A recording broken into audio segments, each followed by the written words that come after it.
Salam sejahtera saya ucapkan kepada Dr. Tan Suat Cheng. Kami dari Kumpulan 5 akan membincangkan topik berkenaan perubahan nilai hormat di kalangan pelajar terhadap pendidik ketika dan selepas pandemik COVID-19. Sebelum memulakan perbincangan kita pada hari ini, ingin saya memperkenalkan diri terlebih dahulu.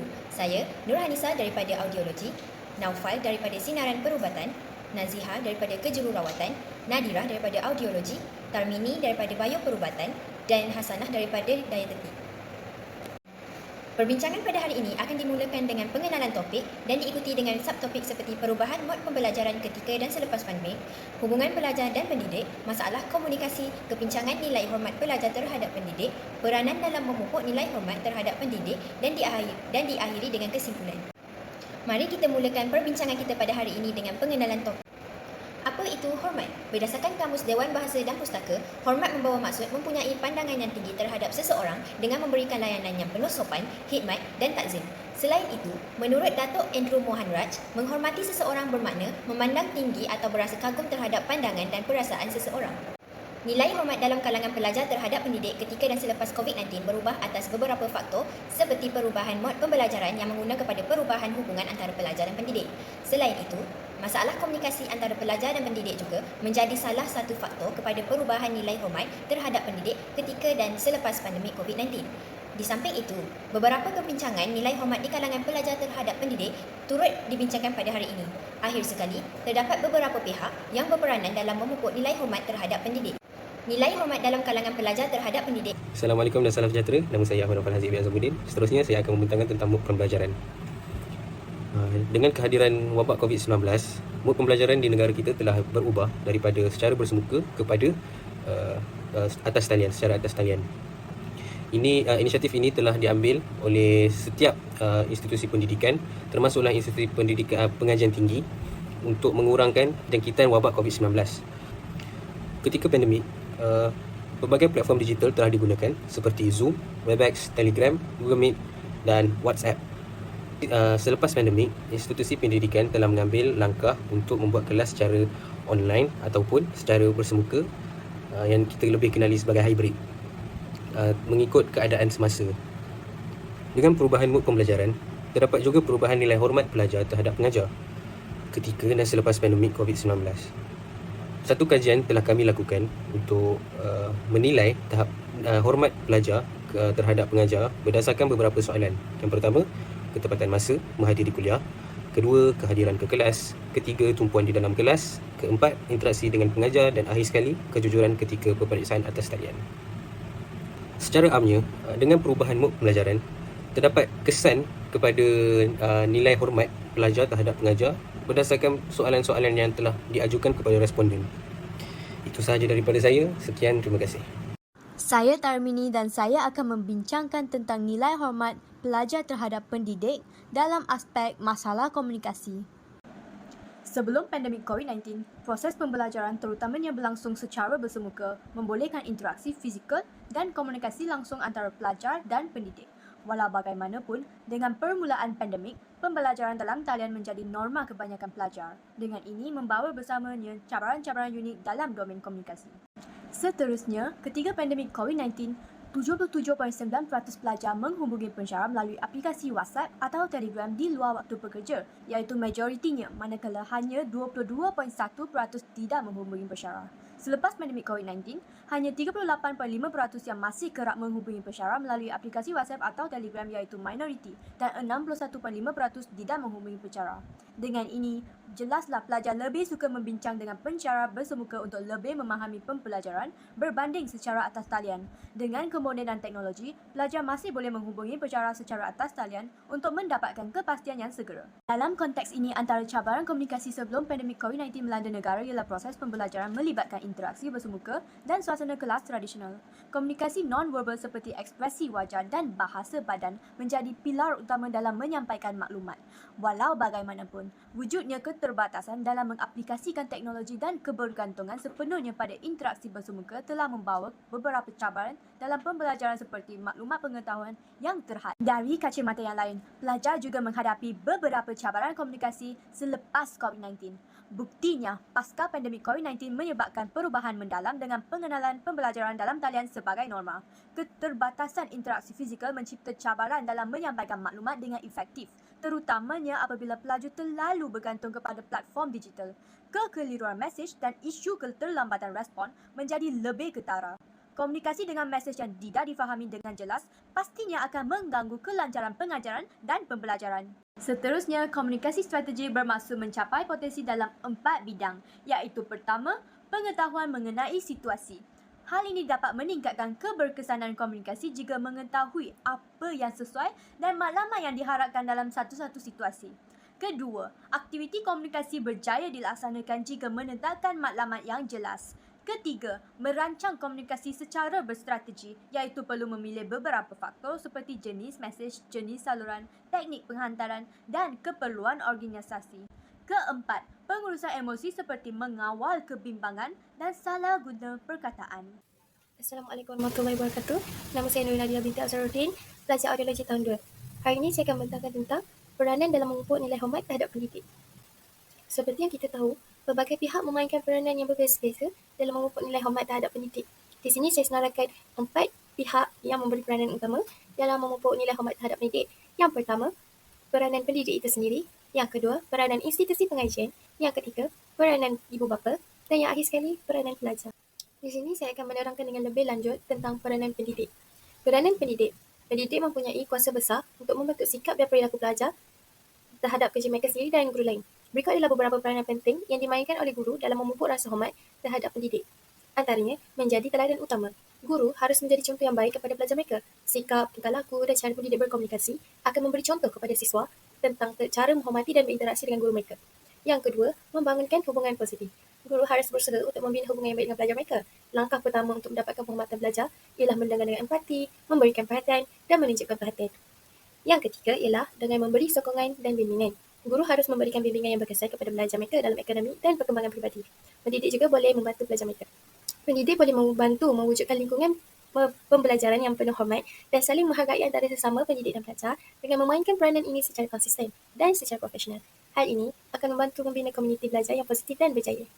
Kita teruskan dengan peranan pihak kedua iaitu institusi pengajian. Institusi seperti sekolah atau lembaga pendidikan mempunyai peranan penting dalam memupuk rasa hormat terhadap pendidik. Institusi membentuk budaya, kebijakan dan lingkungan di mana interaksi antara pendidik dan pelajar berlaku. Berikut ialah beberapa peranan yang boleh dimainkan oleh institusi dalam menggalakkan pengiktirafan terhadap pendidik. Pertama, dengan penerapan nilai murni. Institusi boleh memperkuat hormat terhadap pendidik dengan mengajar pelajar nilai seperti penghargaan, empati dan kesabaran melalui kurikulum atau program pendidikan karakter. Yang kedua, melalui latihan dan bimbingan. Institusi boleh melatih pendidik tentang cara mewujudkan hubungan yang positif dengan pelajar, berkomunikasi dengan baik dan menangani konflik untuk mewujudkan persekitaran yang menyenangkan. Yang ketiga, penghargaan terhadap pelajar. Institusi pengajian boleh memberikan pengiktirafan dan pengakuan kepada pelajar yang menghormati dan berperilakuan baik terhadap guru mereka. Peranan pihak seterusnya ialah peranan ibu bapa. Peranan yang dimainkan oleh orang tua atau ibu bapa mempunyai kesan yang besar dalam menanamkan rasa hormat terhadap pendidik dalam diri anak-anak mereka. Sikap dan perilaku anak-anak terhadap pendidik dipengaruhi oleh sokongan, bimbingan dan nilai yang diajarkan di rumah. Berikut adalah beberapa peranan yang boleh dimainkan oleh ibu bapa dalam menanamkan rasa hormat terhadap pendidik. Yang pertama, dengan memberi sokongan kepada anak-anak. Ini kerana ia boleh menunjukkan kepada mereka bahawa pelajaran yang diajar di sekolah itu ataupun di institusi pengajian itu penting dan harus dihargai. Yang kedua, dengan menanamkan prinsip pentingnya pendidikan, iaitu dengan memastikan anak-anak memahami bahawa pendidikan adalah penting dan menghormati pendidik adalah sebahagian daripada proses pendidikan yang dilalui. Yang ketiga, memberi bimbingan hubungan yang sihat dengan menawarkan nasihat tentang cara berinteraksi dengan pendidik dengan baik dan menyelesaikan perselisihan faham secara positif serta berfikir tentang perilaku anak dan membantu untuk memperbaiki sikap terhadap guru. Akhir sekali ialah peranan pelajar. Pelajar mempunyai peranan yang sangat penting dalam memupuk rasa hormat terhadap pendidik mereka. Pandangan dan perilaku pelajar terhadap pendidik mempunyai kesan yang ketara terhadap proses pembelajaran dan lingkungan pembelajaran secara keseluruhan. Berikut adalah beberapa peranan penting yang dimainkan oleh pelajar dalam membina rasa hormat dan penghargaan terhadap pendidik mereka. Yang pertama, dengan membangunkan hubungan yang kukuh, iaitu dengan cara komunikasi yang hormat. Dengan cara memberi kesempatan kepada pendidik untuk bercakap, menghargai pendapat mereka dan berkomunikasi dengan cara hormat. Selain itu, melalui kerjasama dan keterbukaan, mereka bekerjasama dengan pengajar, bekerjasama dalam proses pembelajaran dan terbuka kepada cadangan atau cadangan pengajar. Yang kedua, menghargai sumbangan pendidik, iaitu dengan menghargai panduan dan nasihat dan bimbingan daripada pendidik mereka sepanjang proses belajar. Yang ketiga ialah tanggungjawab pribadi, iaitu memberi refleksi atas perilaku sendiri. Jika terdapat ketidakpatuhan terhadap nilai-nilai hormat terhadap pendidik, mereka boleh mempertimbangkan perilaku mereka sendiri dan memperbaiki sikap mereka dan bersikap proaktif. Okey, kita teruskan dengan pembentangan kita pada hari ini. Nama saya Naziha binti Muhammadiyah, nombor meter 16469. Saya akan membicarakan tentang hubungan pelajar dan pendidik ketika COVID-19 dan selepas COVID-19. Seperti yang kita tahu, falsafah pendidikan di Malaysia adalah suatu usaha berterusan ke arah lebih memperkembangkan potensi individu secara menyeluruh dan bersepadu untuk mewujudkan insan yang seimbang dan harmonis dari segi intelek, rohani, emosi dan jasmani berdasarkan kepercayaan dan kepatuhan kepada Tuhan. Namun, apabila pandemik COVID-19 melanda di seluruh dunia, COVID-19 telah memberi impak yang besar terhadap struktur pendidikan di seluruh pelosok dunia. Okey, kita akan membincangkan tentang poin yang pertama adalah hubungan pelajar dan pendidik. Perubahan hubungan antara pelajar dan pendidik adalah pelajar tidak mengenali pendidik dan pendidik tidak mengenali pelajar. Bermaksud mereka tidak mengenali antara satu sama lain. Jika kita lihat sebelum pandemik COVID-19, budaya bertegur sapa antara pendidik dan pelajar merupakan satu budaya yang amat sering berlaku dan mereka saling mengenali dan lebih beramah mesra antara satu sama lain. COVID-19, pendidik dan pelajar tidak mengenali antara satu sama lain. Malah mereka juga tidak mengenali dan membezakan antara pensyarah sekiranya mereka bertemu ataupun bersilih bahu. Mungkin faktor-faktor yang menyebabkan perubahan ini berlaku adalah pertama adalah takut rebakan penyakit. Seperti yang kita tahu, COVID-19 ini adalah merebak melalui cecair air liur. So jadi bila ketakutan itu lebih meninggi, mereka kelihatan membawa diri tanpa bertegur sapa. Dan faktor yang kedua adalah perubahan mod pembelajaran, di mana ketika pandemik COVID-19, mod pembelajaran adalah secara atas talian, menyebabkan pelajar dan pendidik tidak mengenali antara satu sama lain. Dan selepas pandemik COVID-19 berlaku, mereka terbawa-bawa dengan sikap ini. Dan faktor yang ketiga adalah hilang adab. Menurut agenda Daily 2023, melalui artikel yang dikongsikan, kenapa generasi muda semakin hilang adab, yang mengupas isu adab dan berkaitan antara faktor pengaruh media sosial dan realiti hubungan pelajar dan pendidik. Okey, poin yang kedua, kita teruskan dengan perubahan hubungan pelajar dan pendidik adalah hilang rasa hormat terhadap pendidik. Okey, sebelum kita tahu, sebelum pandemik COVID-19, proses pembelajaran adalah secara bersemuka dan proses pembelajaran ini mempunyai nilai sasiah dan kemanusiaan. Okey, selepas pandemik COVID-19, pelajar terbiasa dengan budaya pembelajaran atas talian yang mana ia menyebabkan hilangnya rasa hormat terhadap pendidik. Perubahan pembelajaran ini memberi impak besar terhadap sasiah pelajar dan hubungan antara pendidik dan pelajar. Menurut pendakwah bebas Syamsul Amri Ismail, isu yang berlaku kini adalah disebabkan oleh nilai adab yang ada dalam diri pelajar masa kini semakin berkurang kerana mereka dilihat seperti hilang rasa hormat kepada guru. Faktor-faktor yang menyebabkan perkara ini berlaku adalah nilai adab dalam diri pelajar semakin berkurang dan ia juga disebabkan oleh pengaruh media sosial yang semakin meningkat selepas pandemik COVID-19. Okey, melalui artikel Bestol dan Kunjuraman 2023 mengatakan bahawa hubungan pendidik dan pelajar dipengaruhi oleh kurangnya adab dan rasa hormat terhadap pendidik atas isu pengaruh media sosial. Pelajar sekarang tidak mahu lagi bertegur sapa dan mereka berbicara dengan kasar kepada pendidik dan sedikit pun kurang budi bahasa. Okey, kita lihat pula soalan kajian seterusnya. Ketika pandemik COVID-19, adakah anda memberi perhatian semasa pensyarah sedang mengajar? Ternyata 52.1% pelajar tidak memberi perhatian semasa pensyarah sedang mengajar. Hal ini sangat menyedihkan kerana proses pembelajaran itu adalah satu proses yang mana pendidik bersungguh-sungguh menyampaikan ilmu pada pelajar. Tetapi di sini kita boleh nampak bahawa pelajar tidak menghargai kesungguhan yang diberikan oleh pendidik.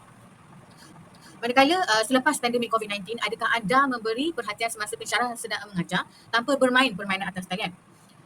41.3% pelajar yang tidak memberi perhatian semasa pembelajaran secara bersemuka dilakukan. Dan ini memberikan satu tunjuk arah bahawa hubungan antara pelajar dan pendidik semakin merosot kerana pandemik COVID-19 dan pengaruh media sosial.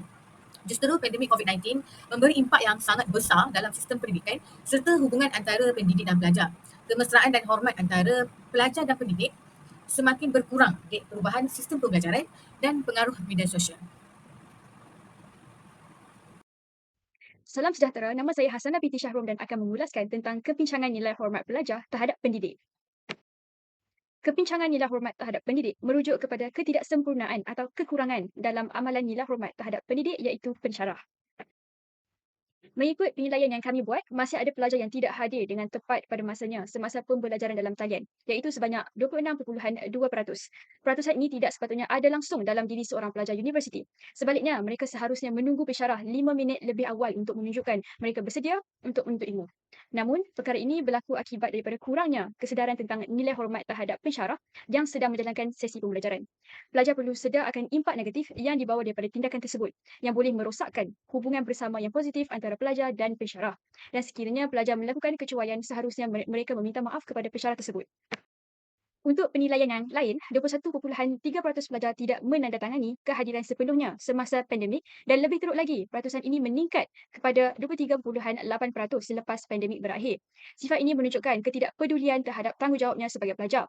Keadaan ini menggambarkan terdapat pelajar yang tidak hadir ke kelas dan boleh dikaitkan dengan kurangnya sikap hormat terhadap proses pembelajaran dan pensyarah tersebut. Pentingnya kehadiran dalam pembelajaran sepatutnya dihargai sebagai satu bentuk penghargaan terhadap usaha dan penyediaan pensyarah dalam menyampaikan ilmu. Oleh itu, kesedaran tentang nilai hormat dan kehadiran dalam proses pembelajaran adalah penting untuk membina persekitaran akademik yang positif dan berjaya. Norma baharu pandemik COVID-19 telah mengubah banyak aspek dari sudut sistem pembelajaran, antaranya perubahan mod pembelajaran daripada menghadiri kelas secara atas talian kepada bersemuka. Pelajar dan pendidik bertanggungjawab dalam membuat penyesuaian kendiri terhadap norma baharu ini. Selain itu, jurang hubungan antara pelajar dan pendidik juga wujud kerana mereka tidak saling mengenali dan saling bertegur. Di samping itu, keterbatasan interaksi fizikal telah menimbulkan masalah komunikasi antara pelajar dan pendidik secara efektif. Oleh itu, saya berharap agar pihak yang berperanan dalam memupuk nilai hormat terhadap pendidik memandang serius terhadap masalah ini bagi mengelakkan lebih banyak kepincangan nilai hormat dalam kalangan pelajar terhadap pendidik. Sekian, itu sahaja perbincangan kumpulan kami pada hari ini. Terima kasih.